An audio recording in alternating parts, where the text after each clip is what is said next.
There we go. Um, what's going on, guys? And welcome to TCP interview with the indie developer Dark Space Games. You guys might have to fill me in a bit on like what game he's working on. By the way, unfortunately I'm going in with not much information on this, so I do apologize for that. Ren or Dom, if you want to like kind of take over on that front, because I'm Yeah, not. so we're interviewing Dark Space Games. We're here with Oscar. Oscar is here to talk to us about the Fallen World, and we'll also be talking about a few industry questions in between. Okay. Um, so I guess I should go ahead and with the questions. We have a document here with a few questions, well, quite a few questions. I guess I'll start off with number one. Can you tell us a little bit about your game and some background history on your past works in the studio? Absolutely, and thanks for having me, guys. No problem, man. So, The Fallen World is a stealth-based survival horror RPG, and it has a not quite cyberpunk, but cyberpunk influenced setting. That it's very stark, it's very stylized setting, as opposed to some of the more, I guess, first-person and photo-real works that are coming out a lot in the horror space right now.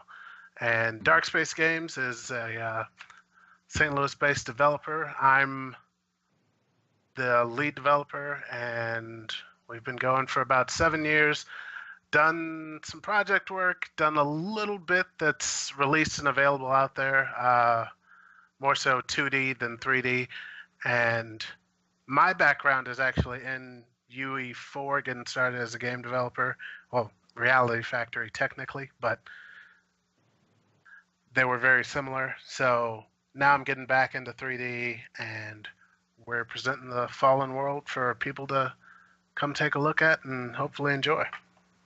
That's a pretty interesting concept, the stealth survival horror game. I think I hate to keep bringing this up because I feel like we always talk about like stuff like Outlast, but it kind of sounds like because it has like a similar sort of thing where you are sneaking around enemies, you get caught, you have to run away. But yeah, it's kind of like same sort of thing, I guess, in that regard. Not really, not in this Okay. case, because Outlast is fantastic, but I think Mhm.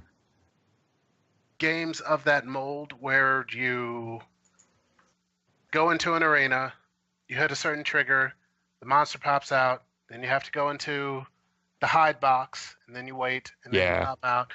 It can be a lot of fun. It's very good at giving. It's suspenseful, but Yeah.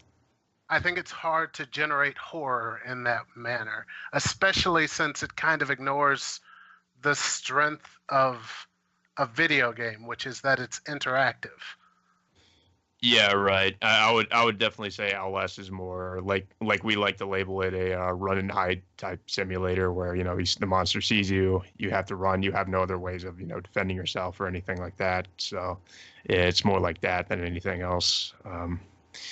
But yeah, anyways, I think with that answered, I think we should probably move on to number two.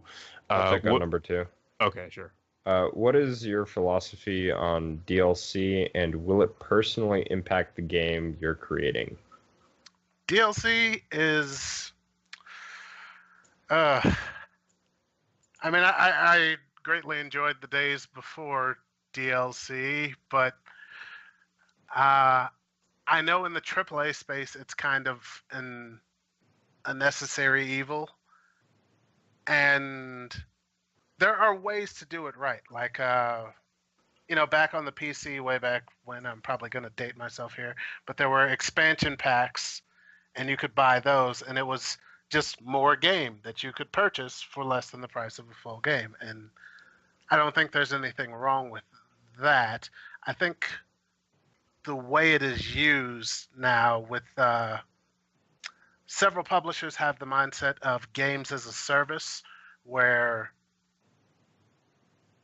you have a player, an end user, and they purchase a game, but to continue to participate in the game, to continue to be a relevant part of that community, you have to continue to pay for the game you've already bought. I think that's kind of a problem. So my philosophy on DLC as far as the Fallen World goes is currently, I would like to stipulate currently, because things can change if publishers get involved, things can change. But currently I don't have any plans for like a paid DLC for it. If ever there was, it would be more so an expansion pack, like basically a pseudo sequel. But currently it's everything I can think of, everything that'll fit is going in the game. Yeah, I think I agree. I think it's like the best way to do DLC is just have it so it actually adds on to the experience rather than, just something that really is not needed. And I feel like it's like what a lot of DLC is. I have a bit of a side question here. Oscar, what do you think of Phil Spencer's quote when he said that single player games aren't as big as they used to be and multiplayer games are on the rise in terms of sales? What do you think about that? Well, I mean, it's an accurate statement in terms of sales. It's single player games are drawing in less revenue because most of the I don't want to say most, but a lot of the AAA numbers lean towards getting games as a service. So if you look at like Grand Theft Auto 5 has an extremely long tail of revenue because everybody bought it and then they're still buying content online for it. And there are expansion packs, and same way with like your Call of Duties and such. They've got paid DLC and decals and little like what do you call those packs you have to buy for like the loot crate system and all of that. Yeah. Yeah, like premium packs, stuff like that. Microtransactions and yeah, that's microtransactions. Yeah. Everyone loves that word. So it's profitable. They're very large businesses. They have a lot of employees to support, and all of that requires revenue. So even if we all as gamers say we hate this, we don't like this, we spend money on it. So it is profitable, and they got to do what makes them the most profit. I get that. It is unfortunate. I think what I feel is kind of great about it for me as an independent developer is that as the AAA moves away from single player experiences, that leaves more room for us to play in. So if the biggest companies no longer find it profitable to be in the single player space, then it is far more expensive to develop a multiplayer game as a little guy. So that's just game on for us. We'll happily take up that charge. Yeah, that's what I thought too, because you have these big games like Horizon and Zelda, which he said that they didn't really sell as well as they used to back in the day, because back in the day, every game that came out that was AAA, I mean, it sold a lot more considerably. And some games, they have a certain demand, I want to say, because a lot of developers, they expect a lot or too little out of their product in terms of what really is a success. So I understand, like, part way I kind of agree and I kind of disagree, because I do think that sales are random. So anything can get big and popular, like Overwatch, as we've seen in the past with other games as well. You could also bring up actually Five Nights at Freddy's as a really big example of just a game that is very minimalistic in what it is, but it becoming like huge. Yeah, that got way bigger than I thought it would be, actually. Yeah. So yeah, I agree. Yeah, it's like from their standpoint, from a corporate standpoint, where you're doing like that cost benefit analysis sheet, you can't count on something going viral like that, though. They like to hedge their bets. Yeah, it's definitely you can never really predict something like that. Like there have been have been several games that have just had a lot of love and craft poured into them and just did not sell or just Yeah. didn't review well for some reason. And I've only played a little of it, but like the latest Mass Effect, it's it hasn't done the numbers you would expect for like a Mass Effect game, but it's still a competent game. It's still fun to play, but because it's not amazing, therefore it's no good at all, and thus they've lost quite a bit, in terms of allocation of resources.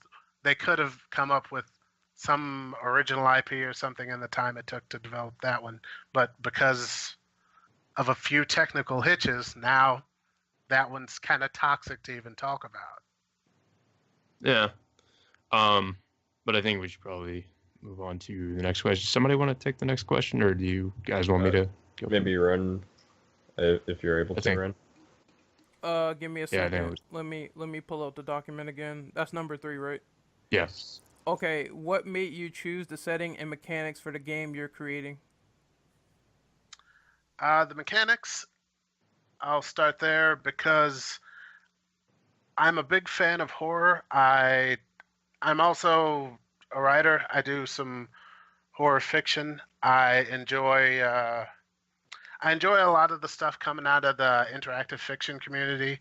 I'm a big horror movie fan, and I like horror games, but I wasn't seeing a lot of stuff that appealed to me because one of the things I dislike, I think, to go back to what we were talking about earlier, is an Outlast formula, and I hate to pick on Outlast because I actually like Outlast.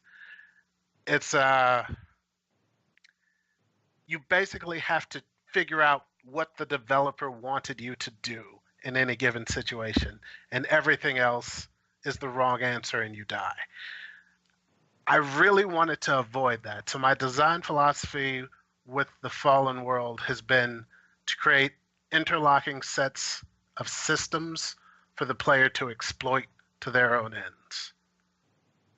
So we have different kinds of enemies with different agendas, different abilities that the player can acquire. I wanted to do away with any kind of like level up system. You don't level up in a horror game. You might acquire skills. Say if you want magic in the Fallen World, then that's not something you can, grind for. That's something you will have to go and find and suss out, find the right materials for, and earn it, as opposed to see it in a skill tree and shoot for that with a particular build.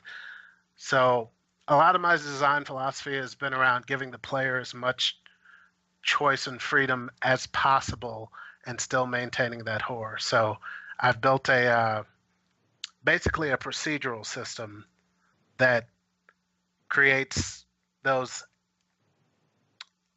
lulls and ebbs and then ratchets up the tension with enemy placement based on where the player is, based on what environment the player is in, and the last time something occurred. So if you go into any location in the Fallen World, what you encounter will depend upon both where you are in that tension release curve and what's actually there in the environment. So it's never no playthroughs are going to be the same twice, basically. Yeah, procedural generation is in general, like seems to be like very hit or miss a lot of the time. I think another example I could also bring up is Layers of Fear. I think that game is also procedurally generated. And I think that's an example of it being actually, mostly successful because you could go into a room and it's always like different. So I think it definitely works out in that respect. I'll admit I haven't checked out Layers of Fear. I actually haven't played it either. That's just what I've heard that it is actually good at doing is, like you go into a room and it's never like, it's always different. So I actually thought that was an interesting way to approach it. But it's not like, and then sometimes it doesn't work out so well. So I don't know. It seems to really depend, I guess. But anyways, Yeah, it's a balancing act, to be sure. I've found that a lot of it is just, if in doubt, don't do anything. And two, so much of horror is sound that I almost need like a separate. I might have to find somebody to just do just the sound scripting, just all the moans and horrible shrieks and all that. yeah. Yeah. Yeah, I think sound is something that we like. A lot of horror games seem to, at least modern horror games, have kind of forgotten about. Like, because I think with like games like Silent Hill, like sound was very much emphasized in that game, and like the like you were talking about, like moans and just terrible noises and stuff you would hear.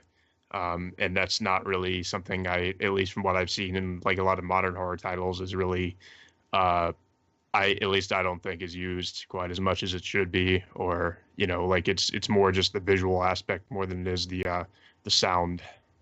Yeah, I think, and to answer the second part of the question, I think I wanted this stark looking, almost not quite monochrome city, because I wanted to get out of that model of thinking of the photoreal hide and seek game, and I kind of wanted to get back at some of that Silent Hill, even like kind of the first couple of Resident Evils had this very moody atmosphere. And I don't know if you've ever played Kudelka, but it's a very I have strange. heard of that. It was the predecessor to Shadow Hearts, I would think. You are the first person I have mentioned this game to who has ever known what on earth I was talking about. I'd heard of it before, yeah, so I knew what it was. Yeah, I believe that was an RPG survival horror. Yes. Yeah. Yeah, I'm definitely an interesting mix of genres. It's yeah, I've tried to distill several genres down into this. I want the Fallen World to, above all else, be a world that you can move into. It should be a place that you can wonder what's around the next corner, that you kind of have your own little separate life, kind of like a Minecraft or a Grand Theft Auto, but of course on a somewhat smaller scale than GTA. I can't see building out a world that size for this project. I think it would be counterproductive to even attempt it. But yeah, it's meant to be a place where you can live, and I'd say one of my larger influences as well was, if you played Alien Isolation. Yeah. I thought that was a much better answer to the hide and seek thing than necessarily just the very linear Outlast formula. Yeah, Alien Isolation actually gave you more options as to how to deal with enemies, and than just running and hiding. Yes, you could even use the alien as a weapon if you were, desperate. Yeah. Yeah, you could use the noisemaker to draw the xenomorphs toward the humans if you wanted to get rid of them. But anyways, I think we should probably move on to the next question. I guess I'll take the next one. Number 4. What kinds of enemies will players be up against in the Fallen World? Enemy types. So we've got choir members. Those are one of the human factions. They are basically in a cult that preferably, instead of killing people, they prefer to inflict as much pain as possible on people. And I hesitate to call them antagonists, but they probably are among the chief antagonists in the game, at least on a first playthrough. game has kind of a branching story arc here, and I'll admit I've had trouble in the past describing the enemies to people because I don't know how much of the plot to just tell people and how much I want players to just go in and discover. But I can tell you about the cultists. I can tell you about the. Can I tell you about them? Maybe not. I can tell you about mind flayers, which are kind of Naga-esque creatures that have basically a fear projection field. Looking at them does various things to the display and possibly even the controls. So you want to mostly avoid them. In the game, you can obtain weapons, so it's not strictly just hiding. Stealth kills are preferable, but you're not always limited to just hide and evade. But the less human an enemy is, the more likely is that, your knife is, you might as well have a twig in your hand. So let's see, we got cultists, we got other scavengers, which the player starts out as survivors, really. Other people stranded in this world trying to make do and figure out how to survive. I said survive twice. Let's see. Your general, I hesitate to call them hellhounds, but since I don't want to go into the specific names of every single thing, we're going to call them hellhounds, and they are large four-legged beasts that will stalk the player. Some of them are blind, some of them are not. So some you can evade just by being quiet, others will charge you and tear you up on sight. So we have a good variety of enemies, and all of these enemies have different alliances with each other, different relationships with each other. For instance, the dogs, the ones that are blinded are usually blinded so as to serve a mind flayer. So you won't be able to turn those two against each other. However, say you had an unblinded one and you were looking to escape or kill two birds with one stone, you might run past some dogs, and if you were very fast and very lucky, collide the two and evade both. I have a side question. Will you have any boss battles in the Fallen World? Well, define a boss battle for me. Like, an enemy that's super aggressive with like a large health bar. He's the boss of a certain area, and in order to progress, you need to defeat this enemy.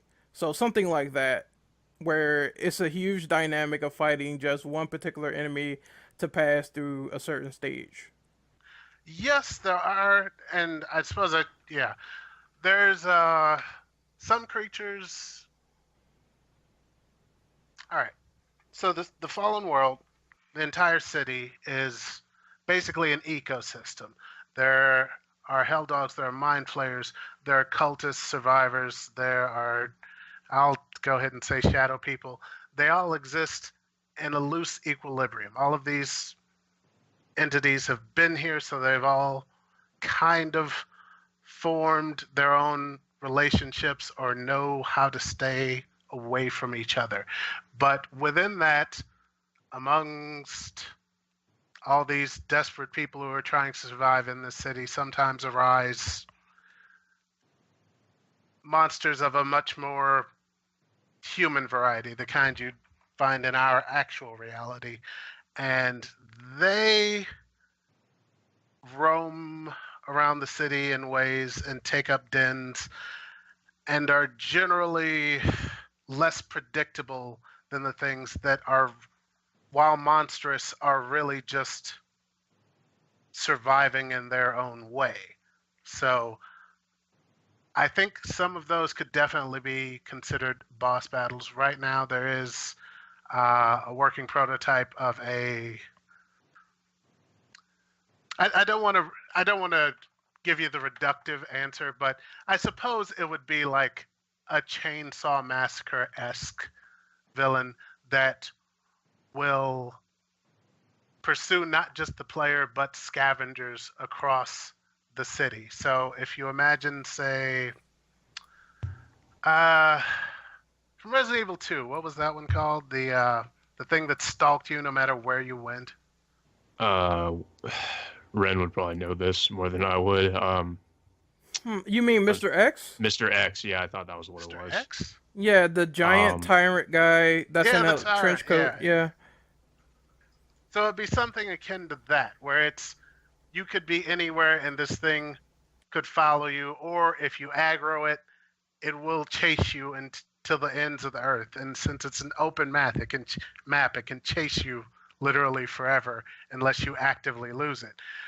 So there are things like that. There are also a few arenas where there will be boss encounters.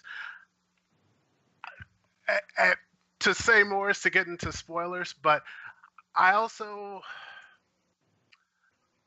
don't like big tanky monsters as far as like the supernatural stuff, because for the supernatural end of things, I'm taking a much more Lovecraftian approach where there are powers and forces in the game that you just avoid. You don't try and attack fourth dimensional beings. You don't try and assault things that you can't even fully perceive. Just escape and survive. So there are boss battles, but I wouldn't go in with the anticipation that everything is killable. Yeah, it almost sounds like, as you described, the way you described the Mind Flayer actually sounds more like those. I don't know if you play Bloodborne, but in the game there's these brain creatures that will basically have you lose your mind, and if you look at them long enough. So it kind of sounded that way to me. But I've played some Bloodborne, yeah. but I'm not anywhere near end game yet. Yeah. But somebody want the next question. Okay. Most modern horror titles are following a particular trend for a first-person perspective, with gameplay generally revolving around avoiding enemies. In what ways is The Fallen World different from other horror titles? So I suppose the easiest one to notice from a screenshot is this one's third person as opposed to first. It is not going for that same linear horror movie path that a lot of games go for. It is instead an open city for the player to explore and survive, and maybe if you are very observant and very skilled, even conquer.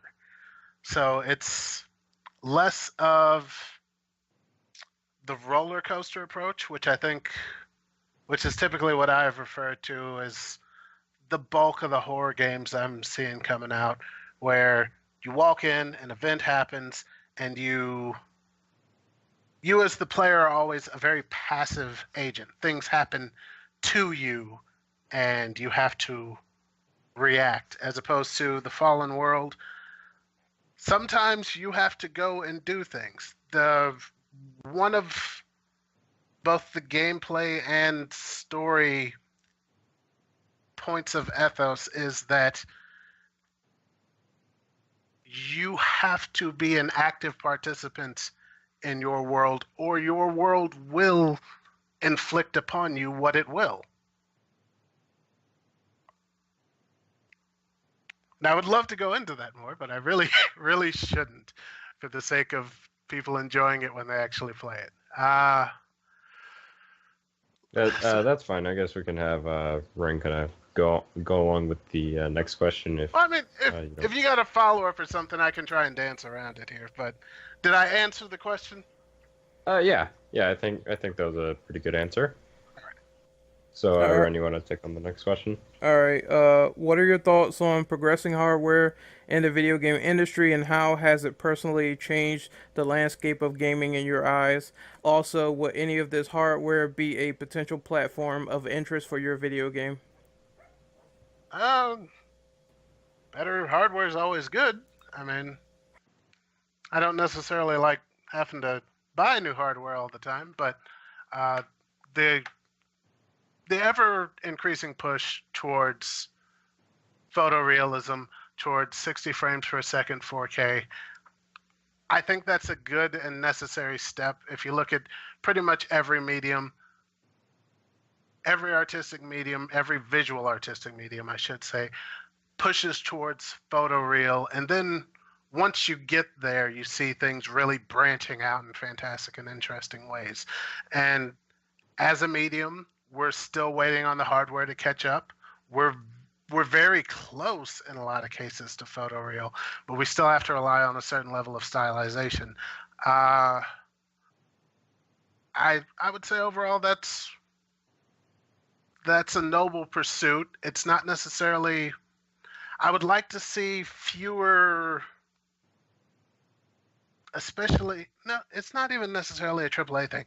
I would like to see fewer people pushing for photoreal because that's what you're supposed to do, regardless of whether or not it enhances the experience for the player. Uh, as far as the Fallen World goes, we do a lot with shadows and lighting, and we do some tricksy things. I mentioned we had some shadow people, so we do get some use out of the more advanced hardware and processing power. I honestly, one of the things that's most interesting to me right now is VR and some of the haptic feedback devices. There was a guy I know developed basically it's a glove you put on. Kind of looks like the old Nintendo Power Glove, except this one actually works as advertised. In VR space, you can have your hand fully 3D modeled. If you've ever, I'm sure if you've ever picked up like the Oculus or something, there's an approximation with the triggers and you can get the pitch and yaw and all that. But this actually has like fully articulated all your fingers. So, if you flip the bird with the thing, then that's what you see represented on screen. And I think there's a lot of possibility there for just interesting input devices. I think, like right now, Nintendo's kind of the only big company that gets that games kind of work from the input device up. So I would love to get a chance to really dive into some weird and interesting input devices. Unfortunately, all that is for naught unless those devices are widely adopted. So, Yeah, I definitely think stuff like VR is in its infancy right now. I think that technology really needs to, get more accessible in general and generally more improved before it's, widely accepted as as just a way to play games. I don't know if people are ever really going to get over the controller aspect of, just playing a game with controller in regard, or as opposed to just playing it with, VR headsets. yeah. We got to figure out something to do about walking too. Like traversal in VR is not great right now. You got like that little point-to-point skip system. Yeah. It's super immersion breaking to be like, wow, I'm really in this world. Oh, I point a laser over there to move. What? Yeah, that's definitely something I would think that would have been actually like one of the first things they would do with VR is have a way for you to actually, move across the 3D space as opposed to just pointing something to a direction you want to go to. But yeah, I suppose we should probably move on to the next question. Dom, have you taken a question? Question? I went right before Ren. Okay. I thought we were going in. Yeah, okay. I'll take the next one in that case. Number 7, The Fallen World has been categorized as a stealth-based survival horror game. When developing the game, are you trying to have more of a focus on one subgenre over the other, or are you trying to have an equal balance between the two?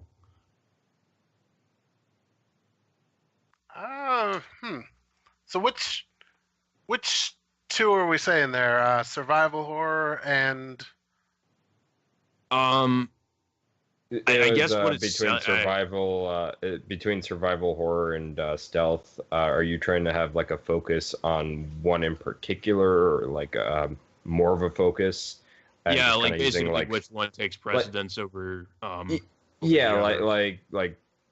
just for as an example, like is the Fallen World supposed to be using survival horror as kind of like the backdrop, while stealth is kind of like the primary genre here, or are you trying to have like a balance between the two?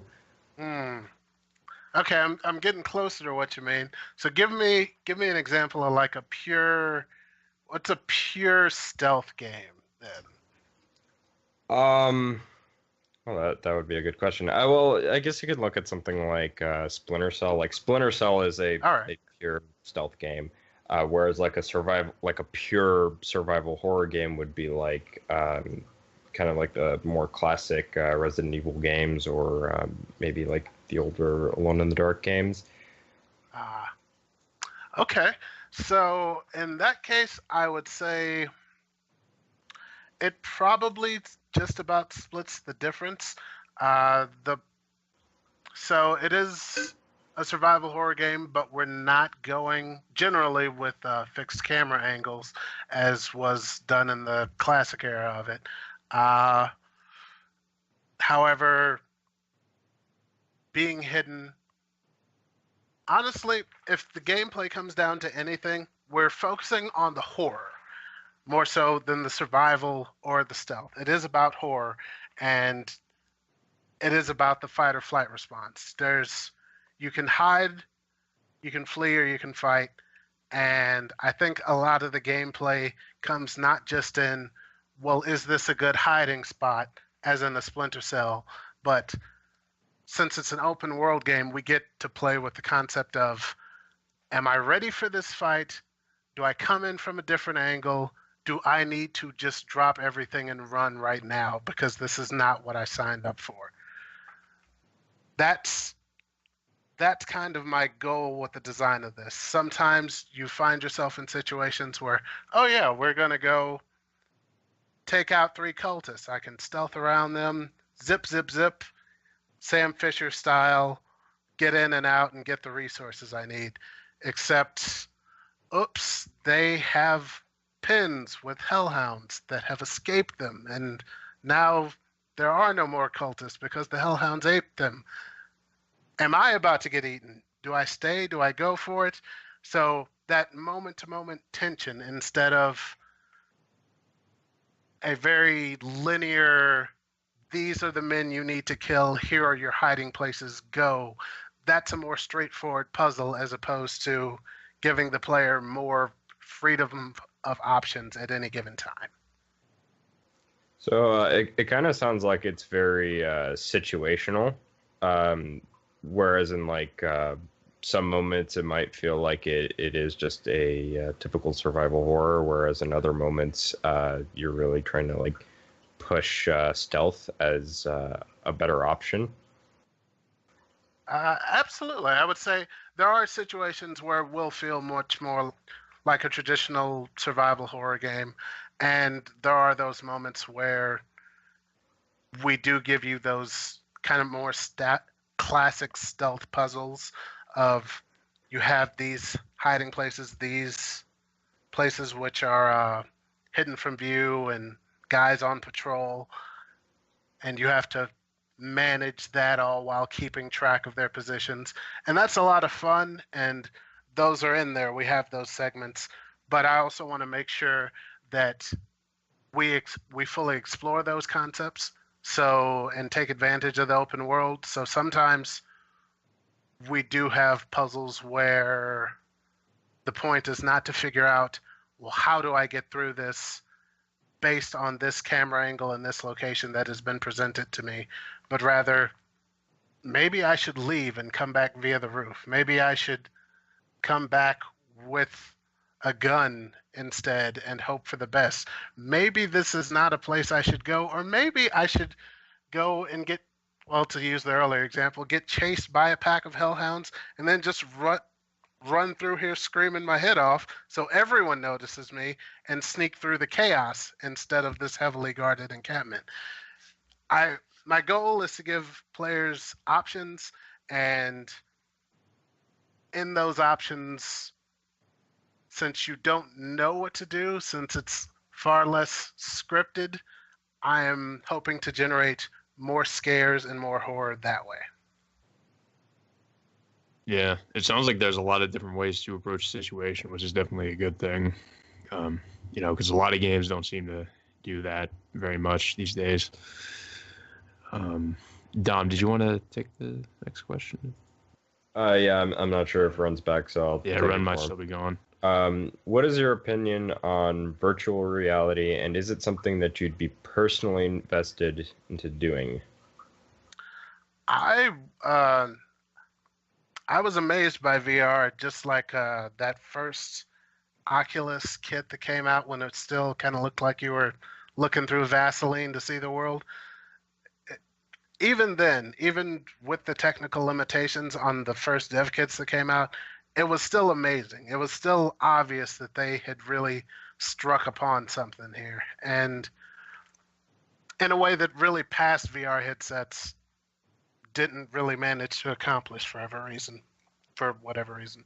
I'd love to get into that space. Unfortunately, right now, I don't have a VR headset myself to really play with and get into that and get deep into playtesting. I also don't have enough people like in my group to playtest a VR title. I have been getting into some photogrammetry stuff, so theoretically I could do some photoreal VR work, which I think works a lot better in that space. I think a lot of these games right now, the horror titles we're seeing, would work extremely well in VR if we could solve that movement problem.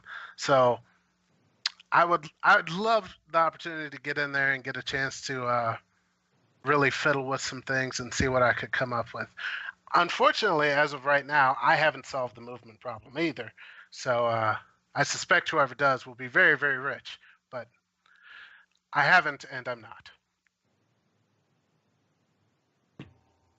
Yeah, VR is definitely. I think it's good for horror games, especially if done right. It's very immersive, or can be.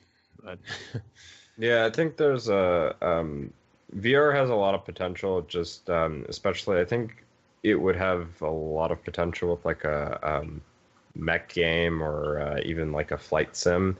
Yeah, anything that really revolves around like you being like a pilot to something, I think would be pretty cool.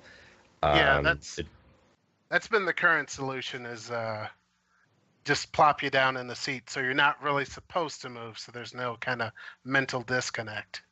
Yeah, I think I don't know, like anything else. I'd really love to see like first person shooters take advantage of that maybe, but who like you were saying, the movement is kind of an issue at the moment that needs to be solved. So we'll see what comes out of that. I need to get a chance to check out Resi 4 on PSVR. Oh, you mean 7? Yeah.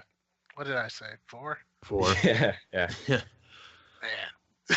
that's been a minute. The latest one that has VR, that one, I'm really curious to see how that plays in VR.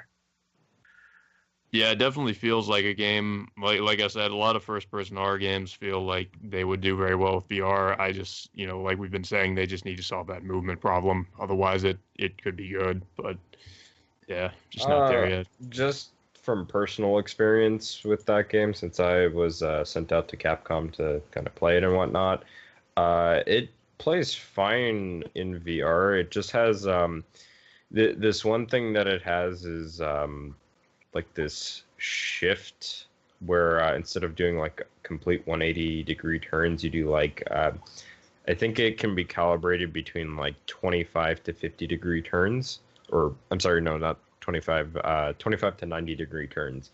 And that was their kind of solution to do, left to right movement.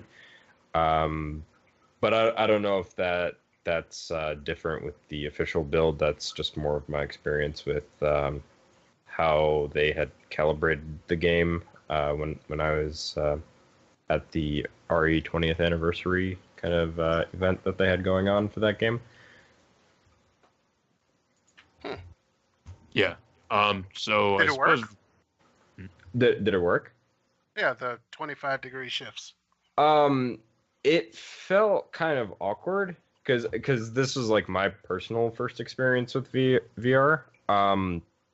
And I guess the idea was that like because you're moving your head all around, you didn't really need like whole 90-degree turns and whatnot. But I just kind of felt like it came off a bit awkward. But maybe if I had if I had played more games like that with VR and put more time into something like that, it would be something that I could get used to. Because I only put in like, at least for that particular demo, I think it was like a 20-minute demo altogether or something like that. It wasn't too long. I think most of my experience with that game in particular was without VR, so I can't really speak too much on how it plays with VR, other than just from what I remember in that 20 minutes, it seemed to have functioned just fine. Yeah. But I think we should probably move on to number 9. I think, yeah, okay, I didn't do this one. With reviewers today giving games low scores on games they haven't finished, do you think it's fair for gamers to check reviewers' trophies to prove they actually completed the game for credibility's sake? I guess the question there is like, do you think, Dom, what is Ren trying to say with that one? Yeah. Essentially, what the question is asking is, do you think it's fair to check on like the reviewers' play time and see if they've actually been playing through the game before they or after they've reviewed the game to see if their review has been basically if they've legitimate? beaten the game and played the entire game? Yeah, essentially what I was saying is because there's a lot of reviewers that makes reviews out there that is not truly justified in some cases. I know we had someone at IGN and they reviewed Prey, and they Right. had that game breaking bug and they gave it a 4, but they didn't find any other way around it. Most people have been giving that game decent scores, and it feels like he hasn't played the game. So, do you think it's justified for people to check people's trophies to see if they have that credibility, if they played that certain game, to see if they're actually valid in their opinion? Because a lot of people, they also like to hide their trophy score and say, I don't like to show this to the public for some unknown reason. So that's the question that we're asking here. I think it's fair to try and I think it's definitely fair to try and figure out if the person who's speaking as an authority on this game's playability and how much enjoyment one might derive from it has actually even bothered to complete the experience. That's perfectly valid. I think you could run into trouble trying to do so by checking the gamer, like the checking out the Steam stats and all of that, because I know at least some of the game journalists I've known, a couple of associates in the past. Some of them have like there'll be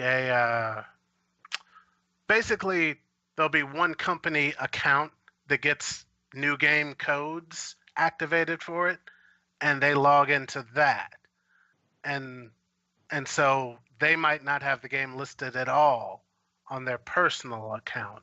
So I'm not sure how much accuracy you would get from those numbers, but then again, I haven't really like looked into the IGN thing. This is the first I'm hearing of it, so it sounds valid. I think as a reviewer, you definitely owe it to your readers and probably the games developer and publisher as well to actually complete the thing you're speaking of. I mean, if you're going to review a book, you read the book. If you're going to review a movie, you probably watch the whole thing.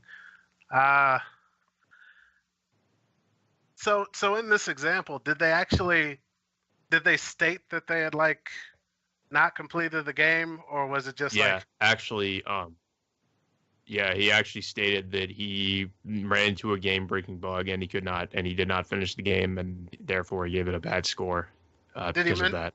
Was that in the review? Yeah, he actually did state this in the actual review. So. All right. So I mean, there was at least full disclosure on it. Yeah. But even still, it to me at least, it's kind of unfair.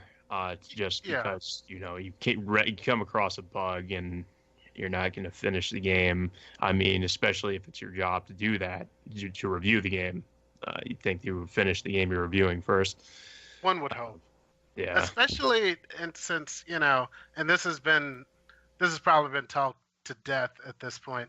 But sometimes in the AAA houses and the larger publishers, bonuses or even whether a team gets to keep making games and keep their jobs depends on like aggregate review scores.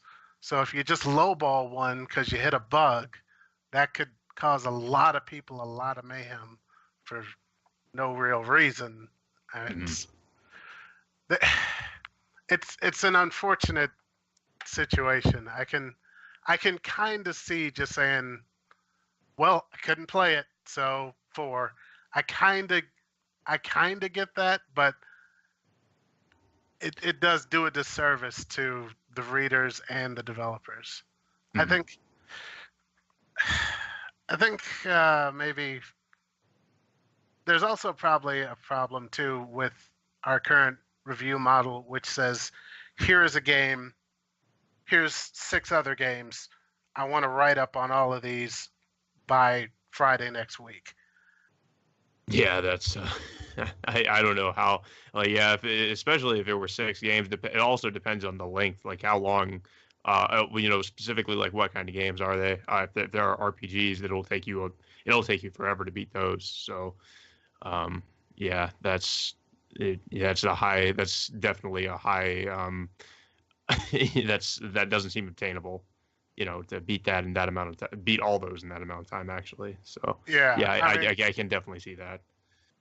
Under some of the crunch times, like that is their job to do it, and from that standpoint, it's like, man, no, you should really bother to beat the game, even if you had a bug. But from the standpoint of, I got 6 more games before Friday, man. I tried, it broke. 4. I don't know. I kind of understand that as well. That's true. But yeah, I think should probably move on. Does anybody want to? Yeah, Ren hasn't gone for a while. Do you want to take number 10? If Ren is still here. Hold on a second. How does it feel working with a team of individuals when it comes to working on a particular game? How does that process go?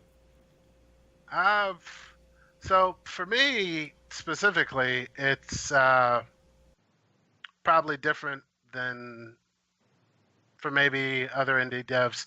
I am the only I'm the only full-timer for Dark Space Games. I hire out for a lot of other things, for modeling, for animations, for some audio engineering work.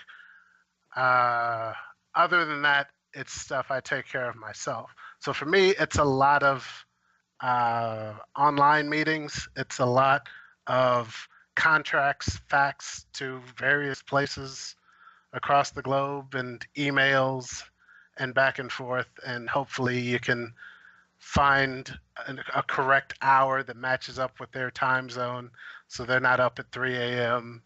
to actually get on and talk about things interactively.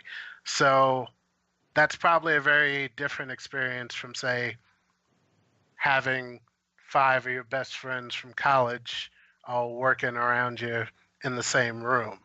So My experience with it has been, I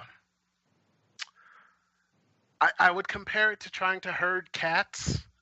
Sometimes if you're trying to scout out new artists and you're like, hey, can you do this? You had a great portfolio. They're like, yes, I would like to do this for you. Please send me money. Okay. So where's that project? Oh, yeah, I got bored. Thanks for the money. Bye. Uh, it's it's frustrating sometimes, but it is also very rewarding when you find collaborators who believe in the project, who get the vision, and who can actually like execute. I honestly do prefer, if given a choice between somebody really talented who can't focus and somebody who really gets it, wants to be a part of it, but needs a little help along the way, the latter is infinitely better. And I've had a lot of luck to work with the people that I do right now, and I've gone through a lot of people who I was less lucky to work with as well. But I'd say we're in a pretty good spot right now. Yeah, that makes sense. So I guess we should probably move on. Dom, do you want to take the next question? Yeah, sure. What is your opinion on the current use of crowdfunding, such as Kickstarter, Indiegogo, etc.? And would you ever consider using any of these platforms to aid you in future games development? Funny you should mention that. There is currently a Kickstarter campaign for the Fallen World.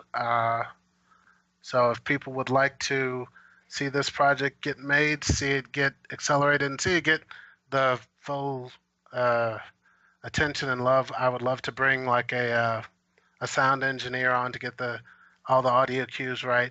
So if people want to see that happen, kickstarter.fallenworldgame.com.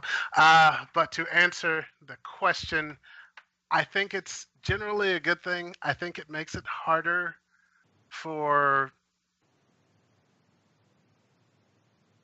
games and projects that the platform was kind of created to facilitate. Whenever you get games that are essentially already made or already have millions in funding on the project. So it really serves to distort perceptions when, you know, a game that might take thousands of man hours and millions to create shows up on Kickstarter and they're like, hey, we're asking 100 grand, because they're not really asking for 100 grand. They're asking for proof that the public is interested in the project so they can show that to a publisher. So the current state of Kickstarter is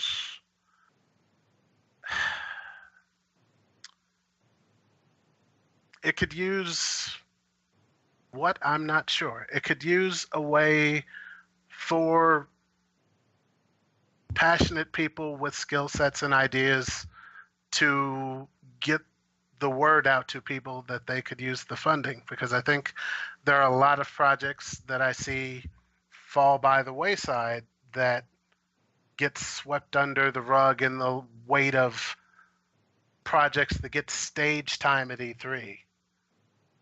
I mean, right now we're rolling up on E3 in June, and if you start like an indie Kickstarter, I'd say probably anytime from the 20th until probably September, very few people are going to notice, because we're all going to be talking about E3 and what new Kickstarter project was launched at E3 that actually already had funding. So there are issues, but I think in general it is still a platform and a cause I believe in, just connecting people who make things with people who are interested in having those things. It's just there's a little bit of a communications breakdown. The average developer, the average software development studio, they're not marketing guys. They're not skilled in PR campaigns. So oftentimes you could have teams of brilliant coders, brilliant whatever, storytellers, what have you. You know, music projects. There are lots of different genres on Kickstarters, but unless among them there is a PR person, that project is probably not going to make it, which is a shame. Yeah, Kickstarter is just one of those things. It's like there are so many Kickstarters that don't end up getting funded, and there are some that do, but it seems like, at least to me, there are so many that don't. And that's a shame because some of those projects were pretty ambitious, but they just never got off the ground, either because of just lack of funds for development, or they just didn't have enough people supporting them, something like that, or just not enough passion in the project to get it completed. But it's I've just heard so many other stories of Kickstarters just falling through, and it never really got done. There are those stories too, and those don't help. Those don't help inspire backer confidence either. When you have those very high profile stories, like that poor guy who worked on the Ant game, and then people just ran off with the money and left him holding the bag. There are tales like that from Kickstarter, because you are dealing with, instead of large mega corporations where someone will release a game, even if it's not what you were expecting or not what you were told you would get, there will be a game, and someone will see that happens. You are dealing with individuals and whose lives are a bit more error prone and fragile than is a multi-billion-dollar corporations. So yeah, definitely. So we should probably move on to the next question here. Was it number 12, I think? Dom, did you go already, or did you was yeah, it was Ren's turn. Is Ren next? Or it was I think it was Ren's turn. This is number 12? Yeah. Yeah. All right. So, what are some of your favorite games to play today, and what are you looking forward to the most when it comes to new releases? Let's see here. I've been enjoying XCOM quite a bit recently. I didn't expect to get as attached to it, as sucked into it as I did.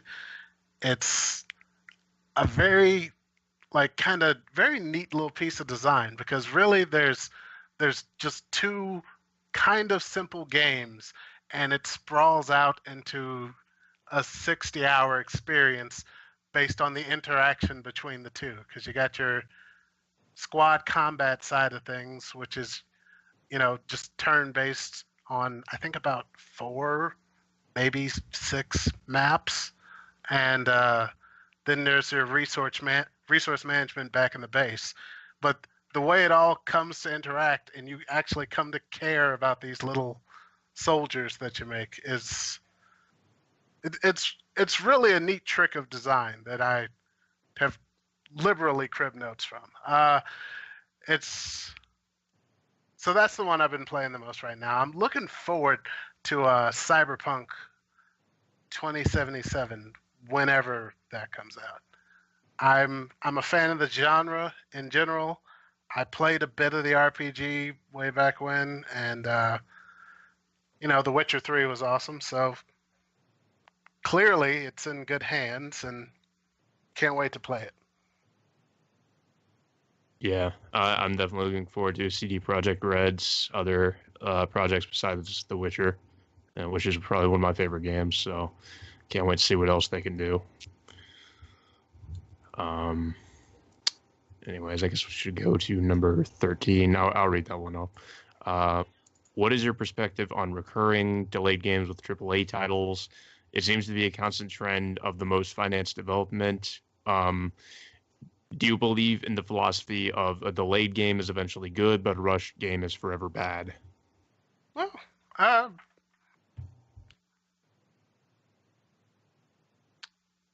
Well, with the rush game, I mean, they can, in fact, patch those, but as a player, I would much rather have to wait a couple of months, put the disc in or install it and what have you, and have it work, as opposed to put it in the drive and it's crap and I have to keep checking back for the day one patch or the week one patch or the month one patch and see which one fixes it, and then try and get the settings right for my particular system because there was a driver issue, and then eventually get to play the game. I mean, I've done that, especially for people who have very little time, especially on the PC, when there are technical issues where the game could work as long as you do X, Y, Z and jump through all these hoops. If I've allotted 2 hours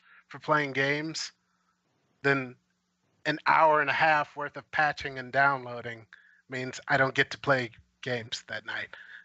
So I would much rather it just be delayed and gotten right day one. I think it's kind of just an unfortunate necessity of the way the game industry works that sometimes titles get delayed.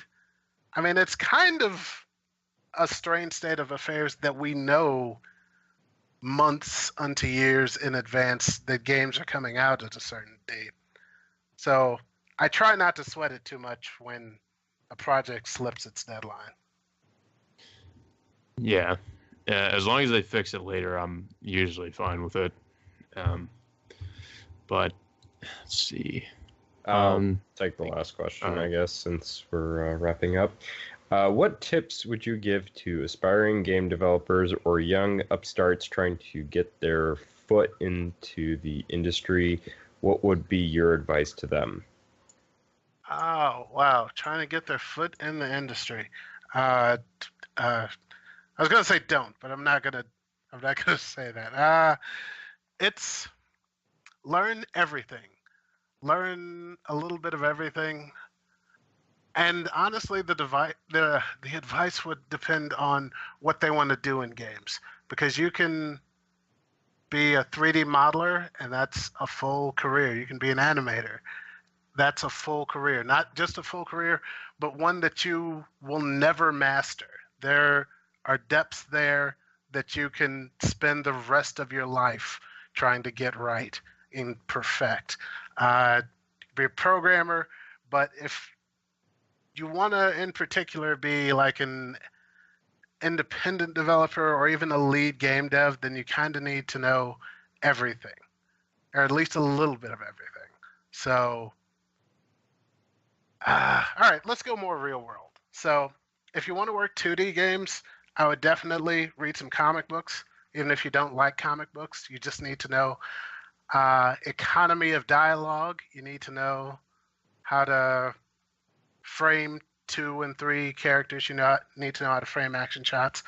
If you're going for 3D, learn cinematography, learn how to work, learn lighting, learn the Hollywood formula for scripting, learn as much as you can about different kinds of camera shots and shot composition. Study anime for its economy of movement and shot composition, because you will not have animations for every single little thing that a human actor could do easily, and you're going to need to temper your ideas against what is feasibly possible for even a gigantic team to accomplish. Coding, you're going to need that. Sound engineering and design, you're going to need that. You're going to need to know how to talk to other human beings and convey ideas to them in a way that hopefully A, gets the idea across, but B, gets them excited about the idea. And ignore the bad advice you hear, even this advice, if it doesn't happen to work for you. There's no shortage of people out there who will jump up to give you terrible advice about whatever you're trying to do. and the internet facilitates that to no end. So trust your gut, and there will be times when you think that you have definitely made a mistake. Keep pushing forward. Yeah, I definitely think that's pretty good advice. Yeah, so I think now is a great point to wrap up. So, Oscar, where can people follow Dark Space Games, and where can they look for this game in particular? Dark Space Games is at darkspacegames.com. You can find me on Twitter at darkspacegames.com. And for updates and information on the Fallen World, that is at fallenworldgame.com. And you can support the project at kickstarter.fallenworldgame.com. If you want to pick my brain more about game development concepts or find out more about the game, hit me on Twitter or sign up for the mailing list on fallenworldgame.com. Alrighty. So, and I think, I don't remember, Ren, do we do our outros and developer interviews, or? Yes, we do. Okay, so I'll let you go first on that one. Okay, so you can find me on Twitter at RentOperative_. You can find me on YouTube at Renegade Operative. Yep. I guess I'll go next. You can find me on both YouTube and Twitter at Captain Chaos. Yeah, that's about it. Oh, and on Facebook. Nobody goes to that page anyway, though. You can find me as biodevil_Dom on both YouTube and on Twitter, and also on Twitch. So yeah. And yeah, I think that is everything. So we will see you soon in the next podcast or interview or whatever we do. So thanks for watching, and be sure to check out Dark Space Games and The Fallen World. Definitely. Yeah, it was great having you on, man. Hey, thanks for having me, guys. No problem. And I guess with that being said, this is TCP signing off. We will see you all next time.